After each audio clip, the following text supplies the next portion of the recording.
നമുക്കൊരു യാത്ര ആരംഭിക്കാം. ഇവിടെ നമ്മളൊരു ദുബൈയിൽ ടെസ്റ്റ് കൊടുക്കുന്ന സമയത്ത് നമ്മൾ എന്തൊക്കെ കാര്യങ്ങൾ അറിഞ്ഞിരിക്കണം. ഇവിടെ നിങ്ങൾക്ക് കാണാം മൾട്ടി ലൈൻ റോഡാണ്.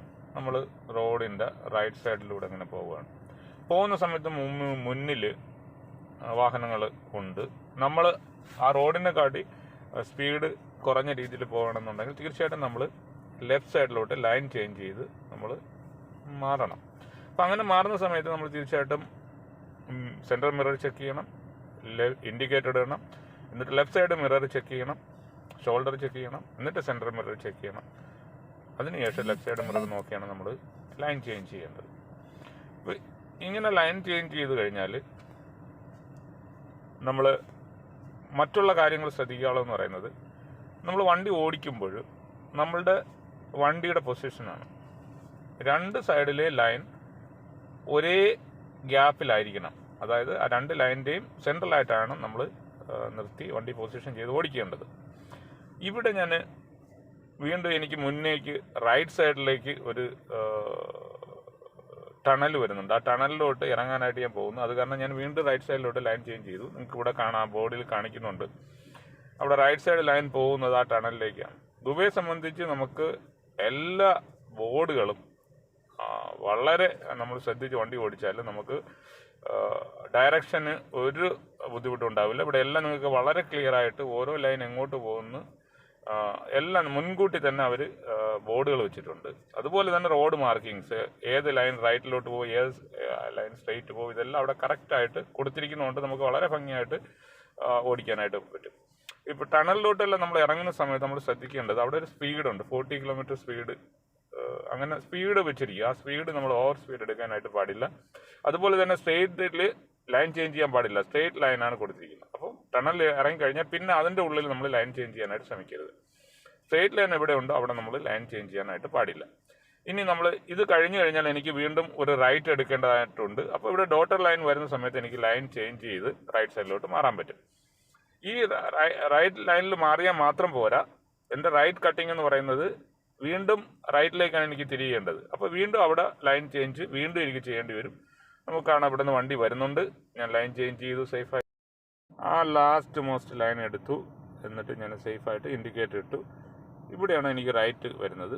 ഇവിടെ റൈറ്റ് ഇൻഡിക്കേറ്റർ ഇട്ട് നമ്മൾ കറക്റ്റ് റൈറ്റിലോട്ട് കയറി. റൈറ്റ് തിരിയുമ്പോൾ നമുക്കറിയാം അവിടെ പെഡസ്ട്രിയൻ, വളരെ ശ്രദ്ധിക്കേണ്ട ഒരു കാര്യമാണ് പെഡസ്ട്രിയൻസിന് ഇവിടെ വളരെ ഇമ്പോർട്ടൻസ് ആണ്.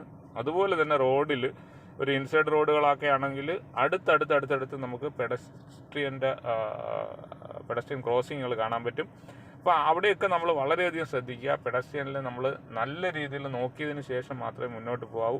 അതുപോലെ തന്നെ പെഡസ്ട്രിയന് മുന്നായിട്ട് ഒരു റംബിൾ സ്ട്രിപ്പ് കൊടുത്തിട്ടുണ്ട്. അത് നമ്മളെ അറിയിക്കുന്നതിന് വേണ്ടിയാണ്. അങ്ങനെയുള്ള സ്ഥലങ്ങളിലൊക്കെ നമ്മൾ ആ റംബിൾ സ്ട്രിപ്പ് വരുമ്പോഴേ നമ്മൾ ശ്രദ്ധിക്കുക, നാലുപാടും ഒന്ന് നോക്കുക.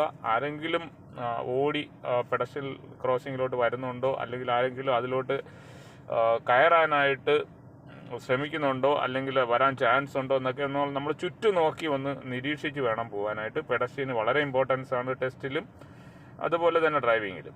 ഇനി ഇവിടെ നമ്മൾ ഇപ്പോൾ പെഡസ്ട്രിയൻ നമ്മളൊരു 3-4 പെഡസ്ട്രിയൻ കണ്ടുവിടാം. ഇനി നമ്മൾ വരുന്നത് റൗണ്ട് ബോട്ടിലേക്കാണ്. ഈ റൗണ്ട് ബോട്ടിൽ ഒരു ആരോ കൊടുത്തിരിക്കുന്നുണ്ടോ, സ്ട്രെയിറ്റ് പോവുക, ലെഫ്റ്റ് പോവുക, റൈറ്റ് പോവുക. അപ്പോൾ 3 രീതിയിൽ പോകാൻ പറ്റുന്ന ഒരു റൗണ്ട് ബോട്ട്. അപ്പോൾ സിംഗിൾ റോഡാണ് എല്ലാം. ഈ റൗണ്ട് ബോട്ടിൽ നിന്ന് എക്സിറ്റ് ആവുന്ന എല്ലാം സിംഗിൾ റോഡാണ്. അപ്പോൾ അത് നമ്മൾ ശ്രദ്ധിക്കണം. ഇൻഡിക്കേറ്റർ ഇട്ട് നമ്മൾ റൈറ്റിലോട്ട് എടുത്ത് എനിക്ക് റൈറ്റിലോട്ടേക്ക് പോകാനുള്ളത്. ഉടനെ തന്നെ പെഡസ്ട്രിയൻ വീണ്ടും വരുന്നുണ്ട്. അപ്പോൾ അത് നമ്മൾ വളരെയധികം ശ്രദ്ധിക്കണം. പെഡസ്ട്രിയൻ ഉണ്ടോ ഇല്ലയോ എന്നുള്ളത് നമ്മൾ നാലുപാട് നോക്കി വളരെ ശ്രദ്ധിച്ച് വേണം പോകാനായിട്ട്.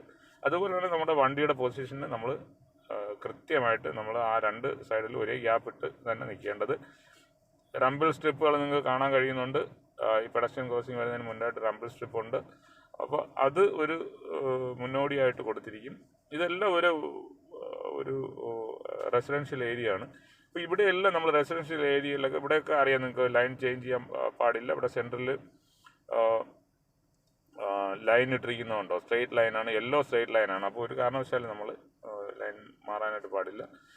പിന്നെ അത് കഴിഞ്ഞിട്ട് നമ്മൾ ഇവിടുന്ന് ഇനിയിപ്പോൾ റൈറ്റിലോട്ട് തിരിയുമ്പോൾ നിങ്ങൾ ശ്രദ്ധിക്കേണ്ടത്, നമ്മൾ റൈറ്റിലോട്ട് തിരിയുന്ന സമയത്ത് നമ്മുടെ റൈറ്റ് സൈഡ് ടയർ ആ കർവ് സ്റ്റോണിന് ചേർന്ന് വരാൻ പാടില്ല.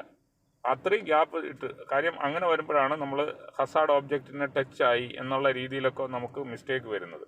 അപ്പം അതുകൊണ്ട് എപ്പോഴും ലെഫ്റ്റ് റൈറ്റ് എല്ലാം തിരിയുന്ന സമയത്ത് നമ്മുടെ വണ്ടിയുടെ പൊസിഷൻ വളരെ ഇമ്പോർട്ടൻ്റ് ആണ്. അതുപോലെ തന്നെ സ്പീഡ്. ഇപ്പോൾ റെസിഡൻഷ്യൽ ഏരിയയിലൊക്കെ ഏകദേശം 40 കിലോമീറ്റർ സ്പീഡായിരിക്കും. ഈ 40 കിലോമീറ്റർ സ്പീഡിൽ നമ്മൾ ഒരുപാട് സ്ലോ ആവാനും പാടില്ല, ഒരു 40 കിലോമീറ്ററിന് മുകളിലോട്ട് പോകാനും പാടില്ല. നമ്മൾ ടെസ്റ്റ് സമയത്തെന്ന് പറയുന്നത് മാക്സിമം നമ്മൾ ആ സ്പീഡ് ലിമിറ്റ് കീപ്പ് ചെയ്ത് തന്നെ ഓടിക്കണം. അതുപോലെ തന്നെ നമ്മൾ റെസിഡൻഷ്യൽ ഏരിയ ആകുമ്പോൾ പ്രത്യേകം ശ്രദ്ധിക്കേണ്ടത് വണ്ടികൾ പാർക്ക് ചെയ്തിട്ടിരിക്കും. അവിടെ നിന്നൊക്കെ ചിലപ്പോൾ ആളുകളോ കുട്ടികളോ ഒക്കെ റോഡിലോട്ട് ക്രോസ് ചെയ്ത് വരാനൊക്കെ സാധ്യതയുണ്ട്. അതുകൊണ്ട് എപ്പോഴും നമ്മൾ ചുറ്റും സ്കാൻ ചെയ്ത് വേണം വണ്ടി ഓടിക്കാനായിട്ടും. അതുപോലെ തന്നെ പെഡസ്ട്രിയൻ ക്രോസിങ്സ് ഒരുപാട് ഉണ്ടാവും, ഹമ്പുകൾ ഒരുപാടുണ്ടാവും. ഈ ഹമ്പുകളിലൊക്കെ നമ്മൾ കയറ്റുന്ന സമയത്ത് നമ്മുടെ വണ്ടിയിലിരിക്കുന്ന എക്സാമിനർക്ക് അത്രയും ഒരു ഫീല് കൊടുക്കരുത്. നമ്മളൊരു വളരെ സാവധാനം നമ്മൾ ആ ഹമ്പിൽ കയറ്റി ഇറക്കാനായിട്ട് ശ്രമിക്കണം. പിന്നെ റൈറ്റ് ടേൺ തിരിയുന്ന സമയത്ത് റൈറ്റ് ടേൺ ലെഫ്റ്റ് ടേൺ ആണ് മെയിനായിട്ട് ഇവിടെ വരുന്നത്. അത് കഴിഞ്ഞ് റൈറ്റ് ടേൺ തിരിഞ്ഞ് ചെല്ലുന്ന സമയത്ത് മിക്ക സ്ഥലങ്ങളിലും ഒരു പെഡസ്ട്രിയൻ ക്രോസിങ് ഉണ്ടാവാറുണ്ട്. അപ്പോൾ അതും ശ്രദ്ധിക്കണം. പിന്നെ റൈറ്റ് സൈഡിലൊക്കെ നമുക്ക് ബമ്പ് അങ്ങനെയുള്ള കാര്യങ്ങൾ വരുമ്പോൾ ഹമ്പ് വരുന്നതിന് മുന്നായിട്ടൊരു ബോർഡ് ഉണ്ടായിരിക്കും. അതുകൊണ്ട് നമ്മൾ സറൗണ്ടിങ്സ് എല്ലാം നമ്മളൊന്ന് നിരീക്ഷിച്ചുകൊണ്ട് വണ്ടി ഓടിച്ചു കഴിഞ്ഞാൽ നമുക്ക് വളരെ ഭംഗിയായിട്ട് ഡ്രൈവിംഗ് പെർഫോം ചെയ്യാനായിട്ട് സാധിക്കും. അപ്പോൾ അതുപോലുള്ള വളരെ പ്രധാനപ്പെട്ട ഒരു കാര്യം എന്ന് പറഞ്ഞാൽ എവിടെ നമുക്ക് സ്റ്റോപ്പ് ബോർഡ് സ്ട്രെയിറ്റ് ലൈൻ വരുന്നോ അവിടെയെല്ലാം നമ്മൾ വാഹനം ഉണ്ടെങ്കിലും ഇല്ലെങ്കിലും നമ്മൾ ജസ്റ്റ് ഒന്ന് ബ്രേക്ക് ചെയ്ത് എക്സാമിനറെ ഒന്ന് ബോധ്യപ്പെടുത്തി പോകാനായിട്ട് ശ്രമിക്കുക. അതുപോലെ ടേണിങ്സ് എല്ലാം വരുമ്പോൾ നമ്മുടെ വാഹനം ഒരു സൈഡിലോട്ട് ചേർന്ന് പോവാതിരിക്കാൻ വളരെയധികം ശ്രദ്ധിക്കണം. പിന്നെ അതുപോലെ തന്നെ നമ്മൾ ഏതെങ്കിലും സിഗ്നലിലൊക്കെ കൊണ്ട് നിർത്തി അവിടെ നിന്ന് വണ്ടി എടുക്കുന്ന സമയത്ത് നമ്മൾ സാവധാനം പ്രോഗ്രസ് ചെയ്യണം വണ്ടി. അല്ലാതെ നമ്മൾ സഡനായിട്ട് ഒറ്റ സ്ട്രെച്ചിൽ വണ്ടി എടുത്ത് അങ്ങനെ പോകാനായിട്ട് ശ്രമിക്കരുത്. ഒരു ജെർക്കിങ്ങോടുകൂടി എടുത്ത് പോകാനായിട്ടൊന്നും ശ്രമിക്കരുത്.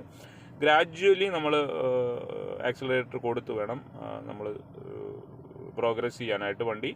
അപ്പോൾ ഈ പ്രോഗ്രസ്സിങ് പിന്നെ അതുപോലെ തന്നെ നമ്മൾ ലൈൻ ചേഞ്ച് ചെയ്യുന്ന സമയത്ത് ഞാൻ പറഞ്ഞായിരുന്നു, നമ്മൾ സെൻറ്റർ മിറർ നോക്കി ലെഫ്റ്റ് സൈഡ് ഇൻഡിക്കേറ്റർ ഇട്ടു അല്ലെങ്കിൽ റൈറ്റ് സൈഡ് ഇൻഡിക്കേറ്റർ ഇട്ടു, എന്നിട്ട് ആ സൈഡ് മിറർ നോക്കി പിന്നെ ഷോൾഡർ ചെക്ക് ചെയ്ത് ഈ കാര്യങ്ങൾ നമ്മൾ എല്ലാ സമയത്തും ഭംഗിയായിട്ട് ചെയ്യാൻ ശ്രമിക്കുക. റോഡ് സ്കാൻ ചെയ്ത് വണ്ടി ഓടിക്കാനായിട്ട് ശ്രമിക്കുക. പിന്നെ ഇൻഡിക്കേറ്റർ അങ്ങനെയുള്ള കാര്യങ്ങൾ നമ്മൾ ഇടുക. വണ്ടി പ്രോഗ്രസ് ചെയ്യുന്ന സമയത്ത് വണ്ടി നമ്മൾ ഒരു സ്ഥലത്ത് സിഗ്നലിൽ നിന്ന് അല്ലെങ്കിൽ അങ്ങനെ എടുക്കുന്ന സമയത്ത് നമ്മൾ പ്രോഗ്രസ്സിങ് അത് നല്ല രീതിയിൽ ചെയ്യുക. ലെഫ്റ്റ് റൈറ്റ് തിരിയുന്ന സമയത്ത് നമുക്ക് നമ്മുടെ വണ്ടി ഒരു സൈഡിലോട്ട് ആയി പോകാതിരിക്കാൻ ശ്രമിക്കുക. നമ്മൾ വണ്ടി കറക്റ്റായിട്ട് പൊസിഷൻ ചെയ്യുക.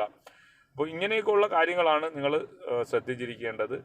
തീർച്ചയായിട്ടും ഞാൻ ഈ പറഞ്ഞ കാര്യങ്ങളെല്ലാം നിങ്ങൾ ശ്രദ്ധിച്ചാൽ നല്ല രീതിയിൽ നിങ്ങൾക്ക് ഡ്രൈവ് ചെയ്യാനും അതുപോലെ നിങ്ങൾക്ക് ടെസ്റ്റ് പാസ്സാവാനും ഒക്കെ സാധിക്കും.